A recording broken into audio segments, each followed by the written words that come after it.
அனைவருக்கும் ஆத்ம நமஸ்காரம். நீங்கள் யாரு கூட சேர்றீங்கன்றதை வச்சு தான் உங்களை நீங்கள் வளர்த்து கொள்ள முடியும். பூவோடு சேர்ந்த நாரும் மணக்கும்னு பெரியவங்க சொல்லுவாங்க.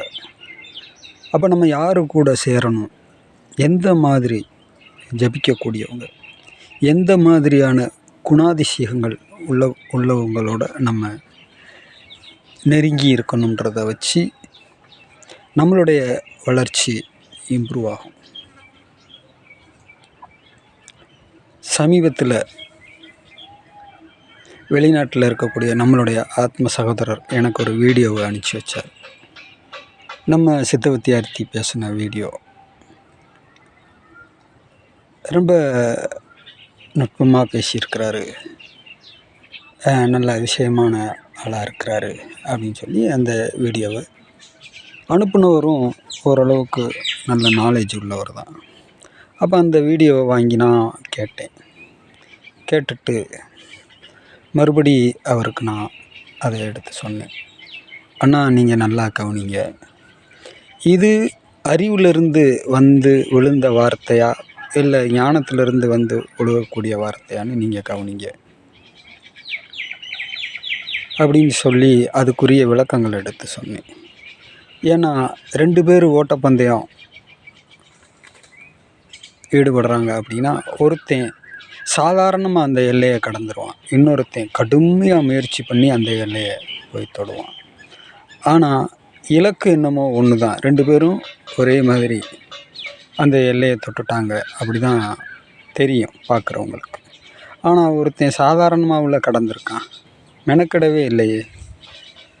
அப்போ இந்த டிஃபரெண்ட்டை நீங்கள் எப்படி பிரித்து பார்க்கணும் அப்படின்னா, பார்க்கணும். வித்தை பெற்றாச்சு, வித்தியார்த்தி ஆகியாச்சு, நம்ம ஜெபிச்சுக்கிட்டு இருக்கோம். சாமானியனுக்கும் நம்மளுக்கும் வேறுபாடு இருக்கணும். ஒவ்வொரு விஷயத்துலையும் அந்த நுட்பங்கள் இருக்கணும். அப்போ அந்த விஷயங்கள்லாம் அண்ணாவுக்கு எடுத்து சொன்னேன். அண்ணே, இவர் கேரக்டர் தெரியுமா உங்களுக்கு?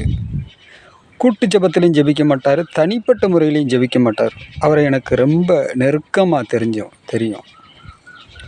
அப்போ நான் சொன்ன இந்த தகவலையும் நீங்கள் அந்த வீடியோவில் அவர் பேசியிருக்கிற அந்த வார்த்தையும் நீங்கள் பொருத்தி பாருங்கள், உங்களுக்கு அந்த விஷயமெல்லாம் உங்களுக்கு பிடிபடும் அப்படின்னு சொல்லும்போது, ஆமாண்ணா, நீங்கள் சொல்கிறது சரிதான், இது நல்லா மண்டையில் கொட்டி படிக்க வச்சா ஒரு குழந்த கூட இந்த விஷயங்கள் எடுத்து பேச ஆரம்பிச்சிடும். அந்த மாதிரி உள்ள விஷயந்தான் அவர் பேசியிருக்கிறது அப்படின்னு சொல்லி அவர் ஒத்துக்கிட்டார். இப்படி தான் ஆத்ம சகோதரர்களே, நம்ம நபர்களை தேர்வு பண்ணும்போது ரொம்ப தெளிவாக இருக்கணும். ஒரு ஐயர் கரெக்டாக எங்கள் கூட்டத்தில் மிகப்பெரிய லெவலில் ஜெபிக்கக்கூடியவர், ரொம்ப நுட்பமாக ஞானத்தை எடுத்து பேசக்கூடியவரை சர்வசாதாரணமாக கண்டுபிடிச்சார் ஒரு கூட்டத்தில். அந்த அறிவு அந்த ஐயருக்கு எங்கேருந்து வந்துச்சு?